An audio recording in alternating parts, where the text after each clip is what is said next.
eta funtsezkoa, oinarrizkoa da, gurean ere bai, euskarari auspoa eta birikak emateko. Eta jakina hori betetzen duen hezkuntzarik badau, lanbide heziketa da. Gure lurraldean lanbide heziketako zentro garrantzitsuak ditugu eta Vital Fundazioak laguntza irmoa ematen die hainbat lankidetzaren bitartez. Etorriko balitz, etorriz gero ikasle euskaldun bat bereziki praktikak euskeraz egiteko asmotan etorri dena, hori ere nire baten euskaldundu egingo du lantalde hori, ezta? Hori guretzat oso interesgarria da.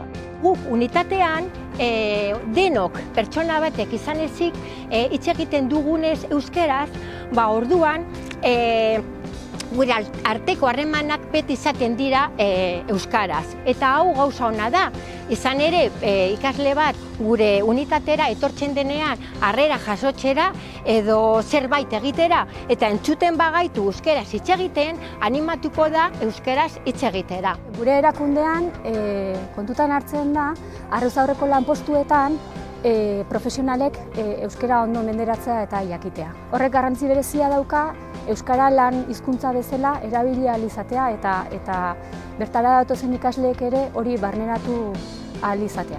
Saiatzen gara, behintzat euskara sustatzen alde horretatik.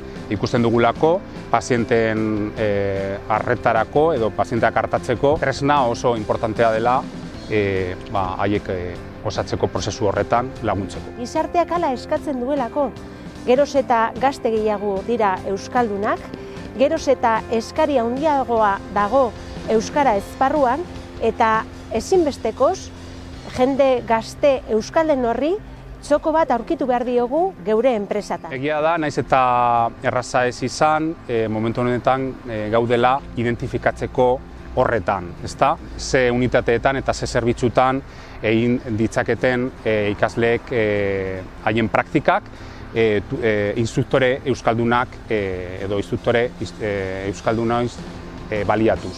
Artzain euskaldun bat beharko genukela, ez da beharrezkoa lantegi osoa euskalduna izatea, baizik eta instruktore hori, hau da, ardiak edo hobezan da, lanbide heziketan aritzen diren gazte horiek aurrera aterako dituzten zuzendaria edo instruktore. Euskaraz egiteko bide bakarrez bada, bide importantena da euskaraz aritzea. Orduan, naiz eta asko ez jakin. Euskaraz egiten baldin baduzu, lantaldearekin, lagunekin, lan munduarekin, euskaraz egiten baldin baduzu, zure euskara maila hobetuko da inolako zalantzarik gabe. Orduan, euskaraz egiteko, euskalduntzeko bide bakarraz badi bada, importantena da euskaraz egitea. Horregatik, zuen lan jardunean euskara erabiltzen jarrai dezazuen animatu nahi zaituztegu. Lantokietan, bultzada bat izan zaitezkete, beste pertsona batzuek harremanak euskaraz izateko aukera izan dezaten. Orduan, horregatik animatu nahi ditugu. Lanbide heziketako ikasleak udaletxera hurbiltzera eta ez hori bakarrik, euskaraz eskatzera praktikak egiteko. Euskarak ematen bai dio enpresari balio erantzia.